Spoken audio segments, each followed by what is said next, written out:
It's another edition of Time About the Movies, and today we're taking a look at the films of April 16th, 1999. We got 3 films to look at today, so let's just go ahead and jump right on into it. We'll start off with the biggest new release of the weekend, Eddie Murphy and Martin Lawrence in the buddy comedy, Life. Okay, I don't like it when my food touches salt. It's soft. One of y'all want to hit me off my back? We gotta get out of here. They want it out. You call this a map? Don't tell me you don't know where we're going. From the producer of The Nutty Professor and Liar Liar, Can't be that hard to fly a plane. Lots of people do it. They're called pilots, right? Eddie Murphy and Martin Lawrence are together for See you in New York City!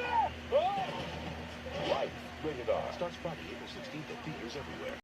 So quite simply, the premise of this is that Eddie Murphy and Martin Lawrence play 2 people who are being wrongfully convicted of murder. They're sentenced to life in prison, and the movie basically is just them spending the rest of their lives in prison. And that's kind of really the only thing that the story has to it. But I think they were just hoping that Eddie Murphy and Martin Lawrence were really going to carry the film overall. And while they do, the movie definitely falls flat, mostly because of the story. We've seen the story done over and over again. We've seen a lot of these scenarios in here before. You got people like Ned Beatty, Arlie Ermey, Oba Babatunde, Bernie Mac, Anthony Anderson, Bokeem Woodbine, Miguel M. Nunez. A lot of really solid people in here, but they're playing the typical stereotype characters we see in these type of situations here. And Eddie Murphy and Martin Lawrence, they're doing the best they can to hold the film together, but even with them involved, the story really struggles to get anywhere, and I feel like it's one of those movies that doesn't really have a good idea of what kind of a direction it wants to go to. Does it want to be more of a serious drama? Does it want to be more of a slapstick comedy?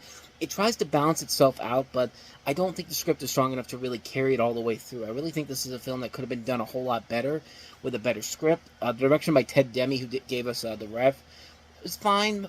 There's moments in there where the effects are pretty cool. Some of the things are fun in here, but for the most part, the movie's kind of a disappointment. Even though Eddie Murphy and Martin Lawrence are perfectly fine in here, I really would have liked to have seen them in a much better film than this. This film could have been so much better than it was, and just for me, it didn't really work out as well as I thought it did. It was alright for what it was, but it definitely could have been a whole lot better. So, that's life, so let's go ahead and, hey, there you go, that's life. That's what people say.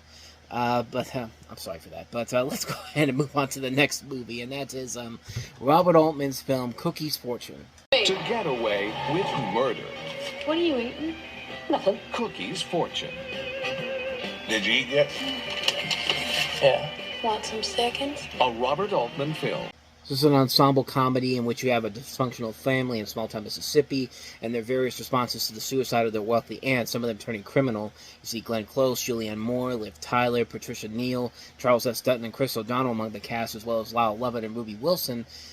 This is one of those Robert Altman films I don't remember too much about because I've never really seen the film. I've only seen like little bits and pieces here and there. I can't believe I forgot this was an Altman movie, honestly, because I thought he didn't do anything in between The Gingerbread Man and Gosford Park, but lo and behold, this film that comes out. But it's got some good reviews for it. I mean, a lot of people really seem to like it. It has a good cast overall. Like I said, everybody I mentioned, Ned Beatty, Courtney B. Vance, Donald Moffat, Niecy Nash is also in here as well. Solid cast overall in here, so I wouldn't be surprised if this actually turned out to be a pretty good film. But like I said, I completely forgot that this was actually a Robert Altman movie, honestly, so I don't really know too much about it.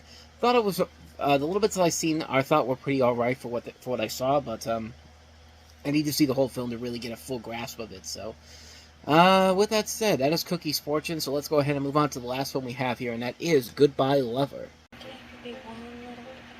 Watch your step, watch your wife, and watch your back. Now, since the Kennedy boys and 2 brothers had so much fun with one bride. Because getting away with $8 million can be murder. Patricia Arquette, Keep your eye on him. He is trouble. Dermot Mulroney, Ellen DeGeneres, Thank you, Sherlock. Mary Louise Parker, and Don Johnson. Why am I taking these chances? Goodbye Lover. Rated R. Starts Friday, April 16th.